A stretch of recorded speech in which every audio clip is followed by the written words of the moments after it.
There's a man who lives a quiet life, the kind of life most people never stop to notice. If he passed you on the street, you probably wouldn't remember his face. His name is Walter White. He's intelligent, capable, disciplined. He shows up on time, does his job, and goes home. He loves his family in a quiet, restrained way. Day after day, his life repeats itself. Safe, predictable, invisible.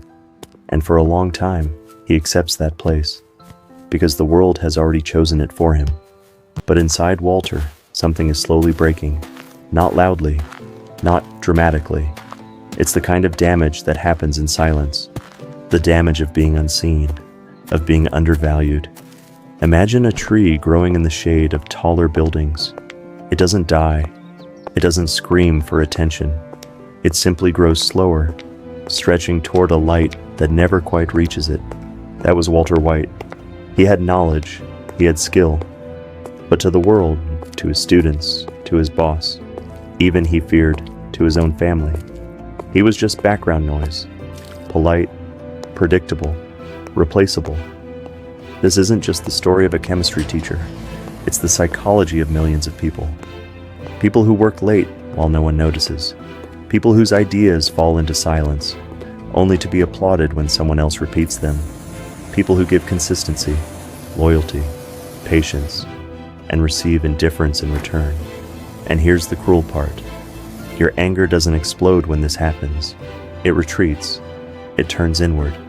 You tell yourself to stay calm, to stay patient, to wait your turn. But patience, when mixed with constant neglect, begins to rot. It curdles into something cold and heavy, a quiet reservoir of resentment. Slowly, your self-worth starts to shift. It no longer lives securely inside you. It begins to depend on the reflection you see in other people's eyes. And when their eyes show you nothing, no respect, no acknowledgement, you start to believe you are nothing.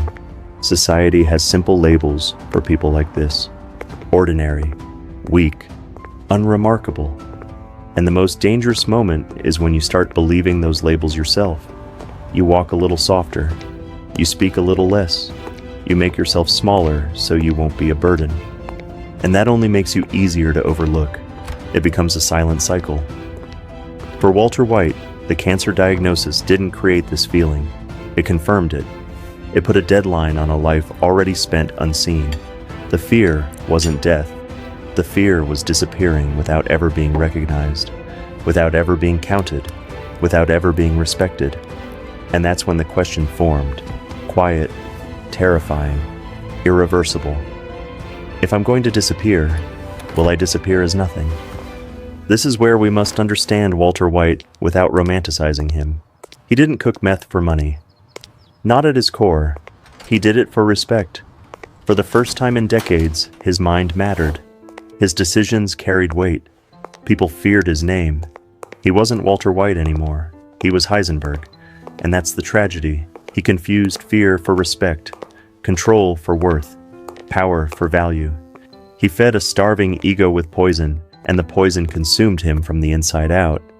But here's the uncomfortable truth. Many people watching this carry a version of that same hunger. They sit in offices where no one listens. They work thankless jobs.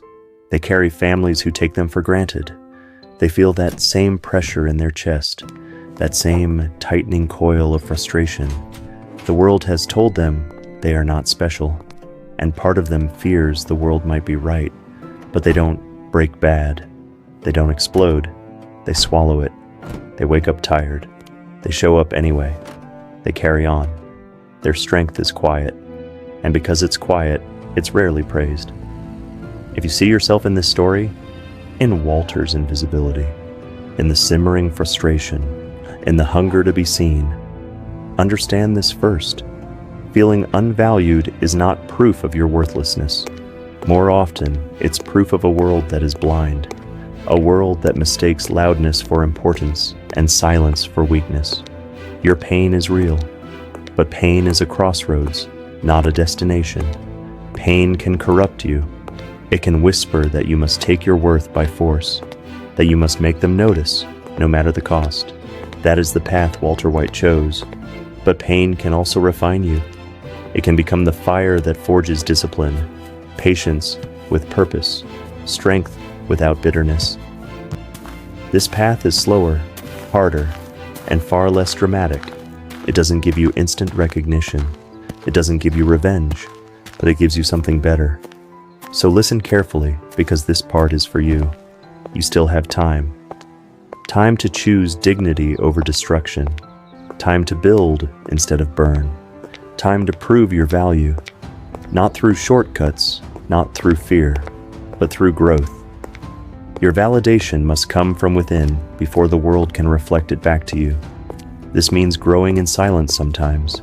It means disciplined effort when no one is watching. It means treating yourself with the respect you feel denied until you become someone you genuinely admire. Earn respect through competence, through consistency in a careless world, through integrity in a cynical one. Rise without losing yourself. The goal is not to become someone others fear. It's to become someone you can look in the eye. To hold your head high not because others bow, but because you carried your unseen burdens with grace. You are not invisible. You are a story still being written. The world's blindness does not define your light. Start by seeing yourself clearly. Your patience, your resilience, your quiet strength. Value that. Protect it. Build from it. Become valuable, not bitter. Become seen, first by your own eyes. The rest will follow.